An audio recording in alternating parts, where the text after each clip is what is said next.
My name is Molly, and I'm turning 32 this year. I work as a salesperson at a company. My husband's name is Mike, and we went to high school together. This year is our 10th wedding anniversary. We started dating in high school and kept our relationship going, even when we went to different colleges. But we always loved each other, so we got married right after we graduated. Even though we dated for a long time before getting married, we still love each other a lot. Shortly after we got married, our first daughter, Kate, was born. She's turning 9 this year. Now, I'm pregnant with our second child, and I'm excited about having another baby after a while. But this time, I've noticed some big changes in my health that I didn't experience when I was pregnant with Kate. I've been feeling sick and really tired, which is new for me. Maybe it's because I'm getting older and it's harder to bounce back from being tired, even after I sleep. Or maybe it's because of all the stress from work and taking care of Kate. I thought about different reasons for feeling this way, but when I took a pregnancy test from the store, it showed that I was pregnant. When I was pregnant with Kate, I didn't have any noticeable changes in my health, so I didn't even know I was pregnant at first. But this time, the morning sickness feels much worse. It's been hard to deal with while working in sales and trying to keep up with everything else. But I worried that if my sickness kept up, it would start affecting my job. So I decided to talk to my boss and take some time off work. When I talked about it with my husband, Mike, he seemed surprised and worried. He remembered how things were when Kate was born and was taken aback by how much worse my morning sickness was this time. He said, "Your morning sickness seems really bad this time. You should take a break from work for a while." I agreed, saying, "It's worse than when I was pregnant with Kate. I'm not feeling well at all. I need to focus on my health and the baby's." I hoped that resting at home would help me feel better. But my sickness didn't ease up at all. It actually got worse each day. Even though I was at home, I couldn't do much. I spent most of my time in bed because I felt so sick.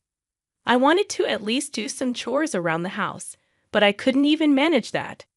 The smell of laundry detergent made me feel even sicker, so I couldn't handle it. At first, Mike seemed concerned, but lately he's been getting frustrated with me. He might be thinking, "Since you're not working, you should at least do the household chores, right?"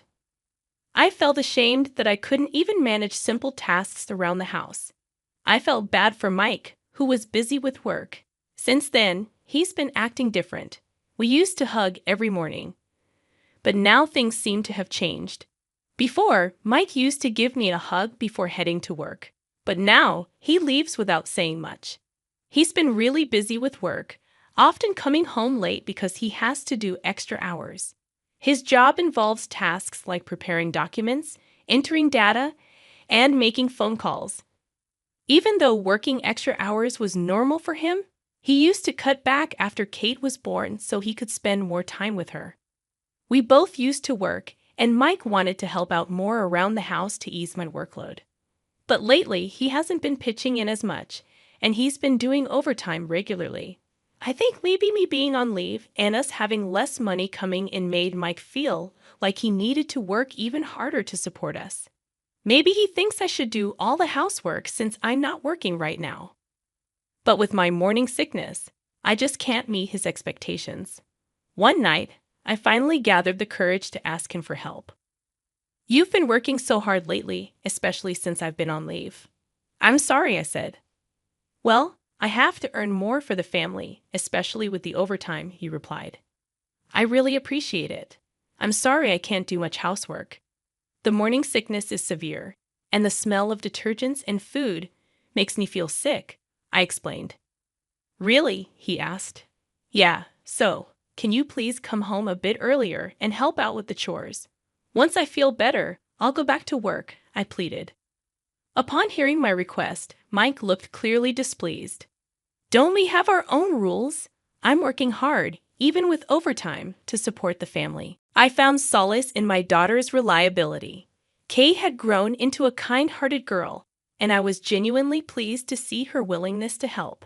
Despite my efforts, the strained relationship with my husband persisted. He began leaving home early and returning late, with little communication between us.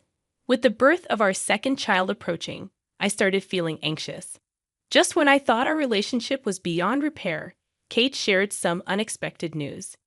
One evening, as soon as Kate returned from school, she said, "Mom, something's wrong." I recounted, concerned. "What's wrong? Are you hurt?" I asked, worried. She shook her head, indicating no, and said, "No, but I feel sick." "What happened?" I inquired, trying to soothe her. Kate hesitated, biting her lower lip before finally speaking. Tears welled up in her eyes as she revealed. "On the way home from school, I saw Dad and Abby's mom kissing." "Really?" I exclaimed, shocked. Abby was a close friend of Kate's, and it was evident that she was deeply affected by what she had witnessed. Unable to control her emotions, she sobbed into my chest. "Oh my God, calm down, honey," I comforted her, holding her close. In that moment, my husband, whom I had considered irreplaceable, became an object of hatred because of his affair. Unable to forgive his infidelity, I vowed to seek revenge. But to do so, I needed to gather thorough evidence. While my husband was away, I began investigating. I searched the rooms and was dismayed to find a large number of receipts that I had never seen before. My morning sickness made it difficult for me to clean up around the house, but I was determined to uncover the truth. I was furious at the disrespect I felt. He thought he could do whatever he wanted without consequences. As I examined the receipts more closely, I realized they were for expensive branded bags and accommodations. Whose money paid for these? I gasped as I remembered something. Despite my pregnancy and morning sickness, I was determined to confirm the truth. It had been a long time since I left the house, and going out like this was rare for me. Feeling unwell, I made my way to the bank, trembling with nervousness as I checked my passbook. There, I was confronted with a reality I wished I could avoid. Just as I suspected, it was from our joint account. Mike and I had opened it after we got married to manage our finances.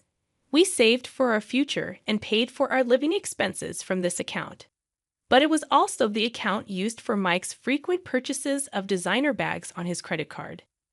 Even more shocking was the revelation that despite claiming to work overtime, Mike's salary hadn't increased at all. His company was known for being employee-friendly, so his salary should have gone up with overtime hours.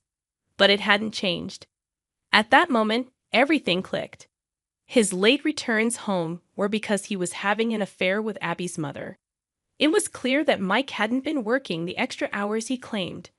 While I was going through a tough time being pregnant and unwell, he hadn't offered any support and instead engaged in an affair, leaving me deeply disappointed. One evening, while Mike was in the bath, I determinedly took his smartphone. Trying not to alert him, my hands trembled with tension as I entered the passcode. And just like that, the phone unlocked.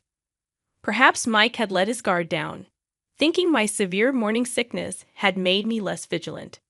The realization that he had underestimated me fueled my growing anger even more. As I kept my composure, I checked the contents of the smartphone. In the chat app, there were clear exchanges between Mike and Abby's mother, confirming their affair.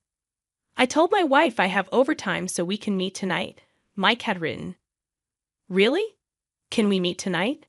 I can't wait to see you." Abby's mother had responded with a string of heart emojis. If I still had strong feelings for my husband, witnessing such betrayal would have driven me to madness. But now that I no longer harbored any love for him, I was able to focus calmly on gathering evidence. Looking at their recent text messages, I discovered they were planning a trip. It was scheduled for a week, starting from the weekend, with the intention of enjoying various hikes. Of course, my husband hadn't informed me about this trip. I was curious to hear what excuse he'd give on the day of the trip, so I waited patiently. Finally, the morning of the trip arrived. Despite it being a holiday, my husband was busy with preparations from early in the morning. "Good morning. What's got you so busy this early?" I asked, catching him off guard. "Oh, well, you see. What are you doing up so early?" he replied, trying to deflect. I woke up hearing some noise. "What's with the suitcase? Are you going on a trip?" I pressed. I have a company trip for a week starting today. I thought I told you. Just wait.